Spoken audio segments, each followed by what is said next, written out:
Vou começar com uma observação acerca do medo.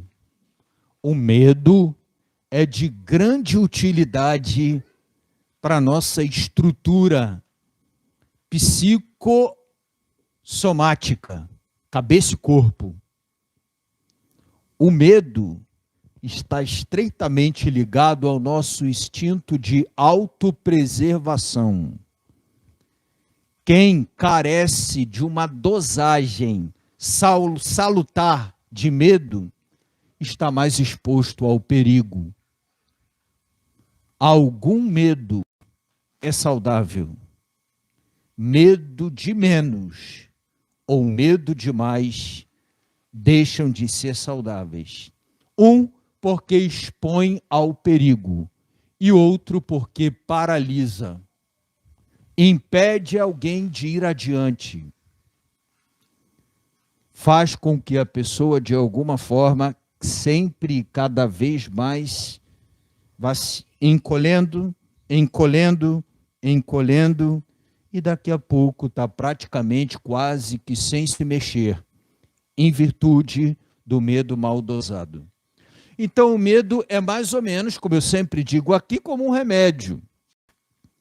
Um remédio na sua dosagem correta, adequada, ele, por exemplo, um comprimido, assim prescrito pelo médico, ele cura. Se eu compro a caixa, chego a casa e tomo a caixa, aquele remédio feito para curar, dose errada, deixa de ser remédio, passa a ser veneno e mata.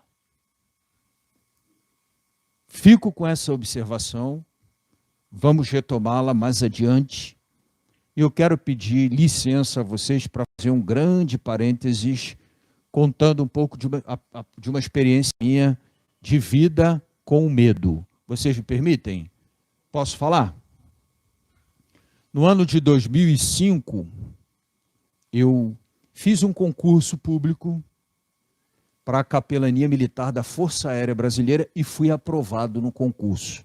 Na ocasião, eu morava em Aracaju, trabalhava lá, fui para Belo Horizonte fazer a adaptação à vida militar, o curso próprio, e depois recebi lá a minha primeira unidade, classificação numa unidade militar. Em geral, a gente vai para uma boca muito pobre. E não foi diferente no meu caso. Eu fui classificado, no nosso caso, nos capelães, a dinâmica é essa, porque a gente vai render algum colega que já está lá há algum tempo. Tirar o colega dessa situação difícil para dar também a nossa cota de dificuldade, um pouquinho do nosso sangue. Eu fui classificado numa unidade chamada Centro de Lançamento de Alcântara, que fica no Maranhão. Alcântara fica no continente. A cidade de São Luís, que tem tudo, que é geralmente, né, onde a gente encontra os serviços de modo geral, tal, ela é uma ilha. E Alcântara, o continente, dependendo de onde se parte e aonde se chega, entre São Luís e Alcântara, a gente tem cerca de 16 ou 18 quilômetros de mar. E ali nesse mar está a Baía de São Marcos. É um boqueirão bem profundo, que o mar tem um desenho interessante, você olha assim e diz, e o mar está calminho hoje, mas ele é revolto por baixo. Mas acontece com o Rio São Francisco também, eu morei perto, tive relacionamento com o Rio São Francisco, de ir, de tomar banho, praia de Rio, às vezes você observa assim por cima, ele está mansinho, tranquilinho, mas por baixo ele está revolto. A gente teve até o caso recente de um ator, né, que morreu tomando banho no Rio São Francisco, porque teve esse discernimento que geralmente a gente tem quando olha para a praia, quando olha para o rio, sem perceber que ele tinha outras dinâmicas ali por baixo. Além disso, tem algum maranhense hoje na missa? Tem algum maranhense na igreja? Opa, vão me ajudar na reflexão de hoje. Além disso, em São Luís, existe o que a gente chama de avanço e recuo de maré, que a gente não tem ideia aqui na nossa paróquia, na Barra de Guaratiba. Se a maré está baixa, você consegue ali 4, 5 passos a linha da água. Se a maré está alta, ela está um pouco mais acima, assim, uns 4 ou 5 passos, né? A diferença entre a maré baixa e a maré alta não toma tanto espaço na areia, ou não gera tanto espaço na areia, o que não acontece em São Luís. Em São Luís, a gente tem um avanço e recuo de maré que eu acredito que passe aí de 50 metros. Quando a maré está baixa e quando a maré está alta. A gente passa num determinado horário, de manhã, ou outro um horário, maré baixa, você vê a linha da água lá embaixo. No outro horário, você passa a maré está alta, você vê a linha da água cá em cima, bem em cima, já próximo à parte final da praia e do calçadão. Vocês se entendem? Isso significa que, para a gente trabalhar, a gente só pode trabalhar com a maré cheia, porque a lancha só conseguia vir nos buscar com a maré cheia. Tinha uma espécie de deckzinho que a gente ia lá para ingressar na lancha. Mas para a lancha chegar razoavelmente perto para a gente ingressar, a maré tinha que estar cheia. Maré cheia na ida e maré cheia na volta. De modo que quem mandava naquela unidade militar, em última instância, não era o comandante, era a maré, né? E dizia isso brincando, claro, né? Porque é a maré que determinava o nosso quadro de trabalho semanal e depois o nosso quadro de trabalho mensal. Primeiro a gente pediu uma tábua de maré que vinha da Marinha para poder entender como é que a gente ia poder trabalhar, em que horários, como seria a dinâmica, isso tudo, né? Nos primeiros 6... Bom, quando eu cheguei, no dia que eu cheguei, a gente tem que se apresentar com uma roupinha assim, toda bonitinha, engraxadinho, sapato, os botões assim, bem bacana, que vai se apresentar para o comandante. Quando eu tive que pisar na areia para ingressar, ingressar na lancha, meu trabalho de engraxar o sapato já tinha ido por terra ali, porque misturou, grudou um pouquinho e tal. Quando eu entrei na lancha, eu percebi que os militares que já eram do efetivo, que tinham um certo climinha de riso, que eram vários militares que chegavam naquele dia para se apresentar ao comandante. E eu percebi que entre eles faziam os cochichos e passavam algumas coisinhas entre eles ali. Falei, pô, tem alguma coisa errada acontecendo. A outra rapaziada que foi comigo, não era um pessoal mais novo, mas eu já burro velho, percebi que tinha alguma coisa errada ali acontecendo, né? Começamos a viagem com uns 15 minutos de viagem. Uma menina que estava conosco, que foi se apresentar militar. Aí eu percebi que começou R$2 de cada um. Um cara ganhou a aposta. Quem vai vomitar primeiro? Quem vai passar? Mas essa era a questão. E eu fiquei ali firme e forte, verde, mas firme e forte. Por quê? Foi dito para a gente que o capelão é ali. Se o capelão está pedindo arrego, então acabou, não tem mais esperança, né? Então o capelão tem que ser aquele cara, né? É como você chamar o padre para ir numa situação de consolar a família, e o padre se desespera ou chora com a família. A gente tem que ficar firme ali. Às vezes por dentro a gente está ali, né? Naquele abraçado pelo sofrimento, pela dor, mas tem que ficar ali junto, firme. E eu junto, firme. Até que quando a gente estava assim, tipo 1h15, faltavam uns 15 minutos, eu não aguentei mais. Veio aqui aquele gosto amargo, eu não tinha mais jeito. Aí foi quando eu, uau! Aí o cara, ficar na lancha. E juntaram, teve um camarada que, esse camarada se deu bem, porque ele falou, o capelão vai vomitar. E uma turma dizia, não, o capelão não vai vomitar. E aí esse camarada ganhou lá essa aposta e se deu bem. Era um desafio, todo dia, 1h30. A gente vai desenvolvendo técnicas, aprimorando um pouco, e precisa ter sempre um SOS no bolso chamado Dramin. Para qualquer situação, Dramin. Caso contrário, a gente chega mareado, um trabalho precisa de um tempo assim para fechar o olho e deixar tudo ficar no lugar, e na volta também. Nos primeiros 6 meses, eu cheguei lá numa época, porque o clima no Maranhão é assim, calor sempre. Esse frio que a gente está sentindo aqui, se fizer, eu acho que metade dos maranhenses, né, é um frio que impensável. A diferença entre inverno e verão tem a ver com chuva e vento. Porque calor tem sempre, no inverno ou no verão. Umidade relativa do ar muito alta. Eu lembro que a gente comprava uma banana verde, não podia comprar uma banana madura no sacolão, que fossem 5 bananas, 6 bananas para comer uma por dia. Porque a gente comprava uma verdinha com 3, 4 dias, a banana estava madura. Às vezes com a pintinha. Eu ficava pensando assim, meu Deus, se eu estou envelhecendo com essa umidade igual essa banana, que serei eu daqui a 3 anos? Que será de mim daqui a 3 anos, quando eu sair daqui dessa unidade? Eu pensava que a umidade, ela amadurecia as coisas muito, muito rápido. Mas tem uma coisinha lá que são os 6 meses com vento, 6 meses que não tem o vento. Os tais 6 meses com vento, eles vieram depois que eu já estava lá tirando onda, mais ou menos adaptado. Quando começaram os 6 meses com vento, na nossa viagem, a lancha, era uma lancha grande, tinha aquelas janelinhas tipo de vidro, de acrílico, que a gente ficava olhando a linha do mar embaixo e ficava olhando ali alguma coisa. Às vezes não podia olhar muito, porque ajuda a ficar tonto olhar, tem que fechar o olho. Mas de vez em quando a gente até olhava. Com a adaptação, foi até dando para olhar. No período dos ventos, a lancha fazia... E quando ela fazia... Algumas vezes eu lembro de, quando olhar pela janela, ver o mar. Não sei se vocês entendem. Na inclinação, ela... Exatamente. Ela ficava um pouquinho coberta pelo mar. E tinha lá umas senhoras funcionárias. Lembro de uma com quem a gente tinha um carinho enorme. Uma senhora que trabalhava 20 anos. Imagina, 20 anos nesse ritmo. E ela foi testemunha, passou por situações do tipo a barca ficar à deriva, ou a barca aconteceu uma vez, a barca afundar, e o pessoal ter que ser socorrido, enfim. Então ela tinha muito medo, de modo que a barca tinha uma escadinha para entrar e tinha logo no pé da escada uma cadeira. Ai de quem sentasse, aquele lugar era dela, porque numa situação de emergência ela queria o pé da escada, e aquele lugar era cativo, e ela sempre com o tercinho na mão.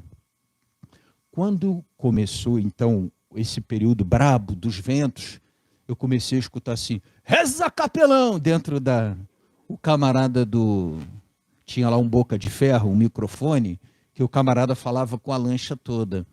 E aí ele dizia, reza capelão. E quando iam as 2 lanchas no período dos ventos, o capelão vai aqui, um dizia. O outro dizia, o capelão vai aqui.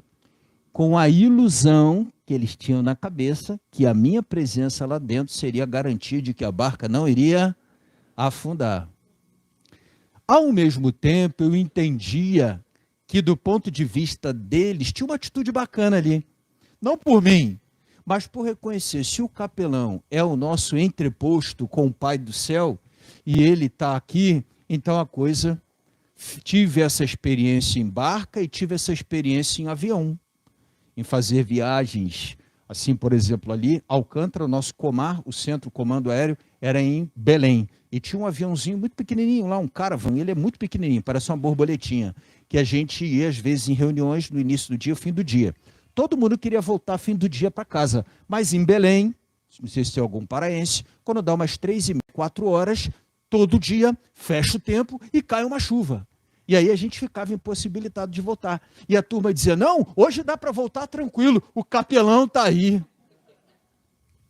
E na volta, vinha daquele jeito. A gente ia, às vezes, a favor do vento, 1h30 de viagem, e já voltei em mais de 3 horas de viagem contra o vento. Já viram o urubu, às vezes, voando, que ele está paradinho assim, procurando um lugarzinho para ele. Era essa sensação que a gente tinha.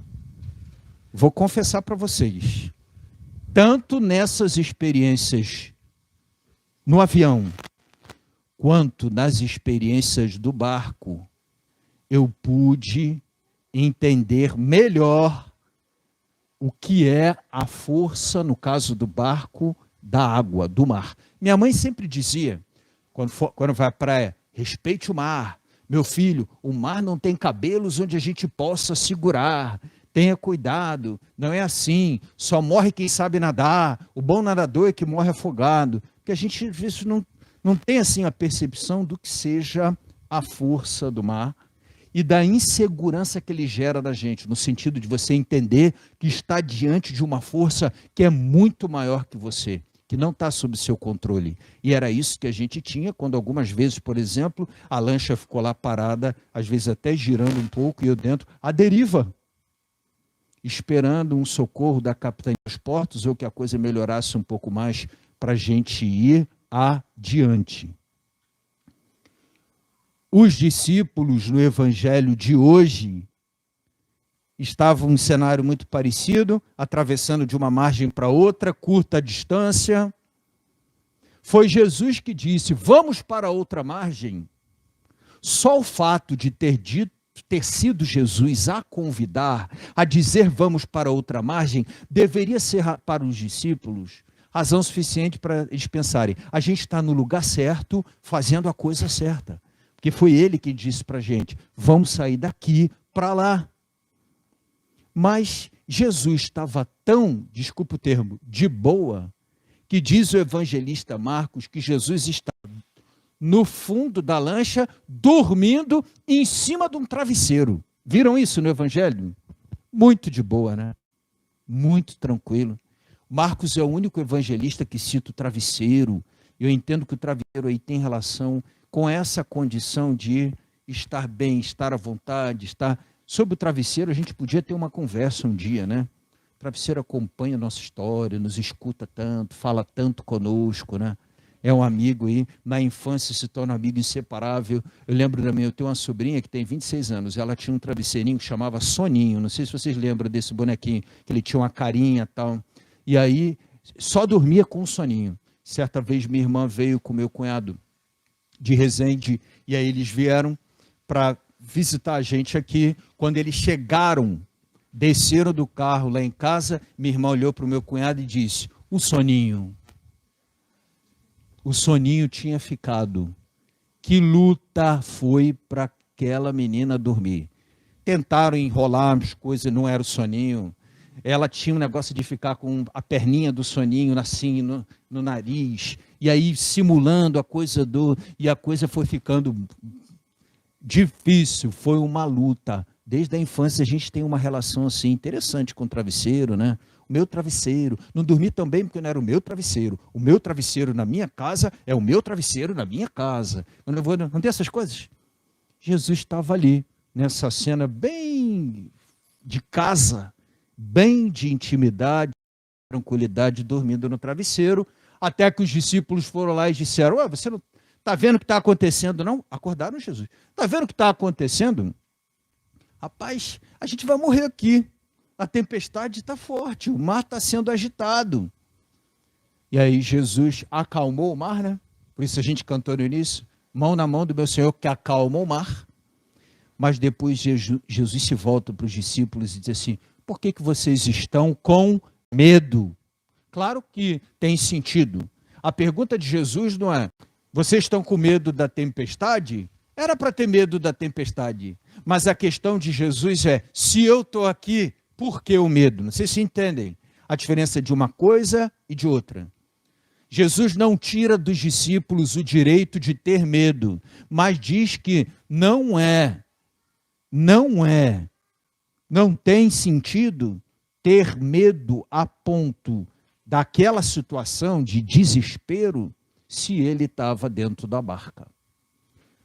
No final das contas, veja só, né, o que é a vontade de ter medo. O Evangelho diz assim, a tempestade foi acalmada, tinha tudo para o cenário de medo passar, mas os discípulos ficaram com medo porque eles ficaram se perguntando, quem é esse que até o vento e o mar obedecem? Continua o medo. Vocês percebem? O cenário de medo permanece. Na verdade, a grande questão ali não era o medo da tempestade, mas o medo como estilo de vida, o medo como hábito, o medo como uma estrutura que a gente sempre usa para enfrentar todos os desafios da vida, todas as dificuldades da vida. A proposta de nossa reflexão hoje é, ou bem a gente tem fé, ou bem a gente tem esse medo sistêmico, mal dosado, que engole a nossa fé. que nos faz deixar de fazer o que a gente precisa fazer, mesmo sabendo que Jesus está dentro da nossa barca, porque a gente percebe que ele parece maior, o medo, do que aquele que está conosco dentro da barca. Não é que seja proibido ter medo, mas é preciso dosá-lo bem e colocá-lo no devido lugar, ao nosso serviço, a serviço do nosso instinto de preservação, mas não o medo que se coloca contra a gente, impedindo a gente de empreender, impedindo a gente de aceitar e abraçar desafios, impedindo a gente de avançar, ou às vezes até nos trancando dentro de casa, num quarto. Nós temos, outro dia eu li, numa revista conhecida, o repórter teve o cuidado de fazer uma matéria sobre os medos catalogados pelos manuais de psicologia. Aí ele começou a falar daqueles medos que a gente conhece: medo de avião, medo de altura, medo de água, medo de escuro, medo de... Ele foi fazendo a lista, né? Mas depois a lista foi ficando muito curiosa. Por exemplo, um que a gente passou a conhecer há pouco tempo por causa dos filmes do It, que é medo de palhaço, né? Tinha lá na lista. Outro medo era o medo de pisar na junção, assim, por exemplo, você tem uma placa aqui e uma placa aqui. O medo de pisar na junção das placas. Outro dia eu vi uma cena engraçada que eu passei na rua, e um camarada passou na rua, e ele já estava lá na frente, e ele voltou. E eu pensei, por que esse camarada voltou? Aí ele voltou, porque tinha assim, tipo um lixo, e no lixo tinha um chinelo virado. Ele desvirou o chinelo, que não era o dele. Aí eu perguntei assim, o que houve? Ele falou, não, vi desvirar o chinelo, porque se deixar virado, a mãe morre. Já escutaram essa história? Rapaz, essa eu falei assim, ente salvar como quem acha que viu tudo ainda não viu. Botei lá. Por quê? Né? O medo do... E a gente tem muitos. Cada um com os seus. Não é que eles não possam existir, mas é o quanto eles se tornam impeditivos. É o que a gente vai deixar de fazer, o que a gente vai deixar de realizar, o que a gente vai deixar de tocar adiante por causa do medo. É sempre bom e importante a gente ter a consciência de que dentro da nossa barca, da nossa vida, da nossa história, está alguém que é maior do que o medo. Ter algum medo, normal, digerir esse medo, que esse medo às vezes nos faça mais prudentes, também não é de todo ruim, mas alto lá para o tamanho dele, né? Da prudência à paralisia, cuidado com ele. Vamos ficar de pé? Professar a nossa fé.